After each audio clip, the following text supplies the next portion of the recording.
హరితహారం పథకం అమలుకు ఉమ్మడి మహబూబ్నగర్ జిల్లాల ఏర్పాట్లు పూర్తయినాయి. పోయినేడే అనుభవాలను దృష్టిలో పెట్టుకుని ఇంకింత జాగ్రత్తగా మొక్కల్ని నాటడంపై ఆఫీసర్లు నజరు పెట్టారు. పోయినేడు నాటిన మొక్కల్లా ఎన్ని బతికినాయో లెక్కలు తీస్తున్నారు. నిరుడు జరిగినట్లు ఈసారి జరగకుండా జాగ్రత్త పడుతున్నారు.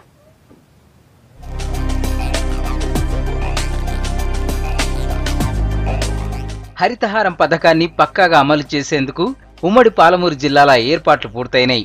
ఈ ఏడు తమ వాటా కింద మొక్కలు నాటడానికి ఫారెస్ట్, డ్వామా, ఆర్డీఓ శాఖలు తయారైనాయి. పథకం ఏర్పాట్ల మీద మహబూబ్నగర్, వనపర్తి, నాగర్ కర్నూల్, గద్వాల కలెక్టర్లు జిల్లా ఆఫీసర్లతోటి ఎప్పటికప్పుడు రివ్యూ చేస్తున్నారు.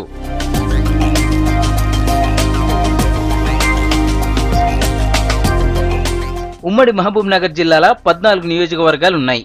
ప్రతి నియోజకవర్గంలో 40 లక్షల మొక్కలు నాటాలని లక్ష్యంగా పెట్టుకున్నారు. ఇందుకోసం ఇప్పటికే 164 నర్సరీలలో ఉన్న మొక్కలను అందుబాటులో ఉంచుతున్నారు. టార్గెట్ కంటే ఎక్కువ మొక్కలను నాటడమే కాకుండా వాటిని కాపాడేందుకు కంప చెట్లనే ట్రీ గార్డులుగా పెట్టాలని ఆఫీసర్లకు కలెక్టర్ ఆదేశాలిచ్చారు. మన నర్సరీలో దాదాపు 2 కోట్ల వరకు మనం పెంచడం జరిగింది. దాంట్లో ఇప్పుడు 1,60,00,000 దాకా బతికి ఉండడం జరిగింది.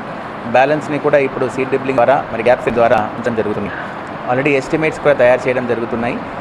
ఈ వర్షాకాలం స్టార్ట్ అయింది కాబట్టి ఇంకా ఒక 2-3 రోజుల్లోనే ప్లాంటింగ్ కూడా స్టార్ట్ చేయడం జరుగుతాయి. ఈ సంవత్సరం తప్పకుండా ఈ 1,88,00,000 టార్గెట్ మరియు పోయిన సంవత్సరం నాటిన మొక్కలకు రక్షణ ఈ రెండు కూడా ఉన్నాయి.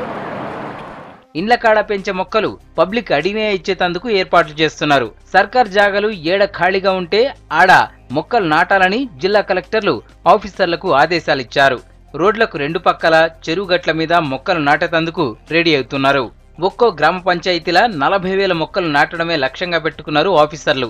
గ్రామ పంచాయతీ స్థాయిలో ఎవరెవరికి మొక్కలిచ్చింది రికార్డులు రాసి పెట్టాలని కలెక్టర్లు గ్రామ పంచాయతీ ఈవోలకు ఆదేశాలిచ్చారు.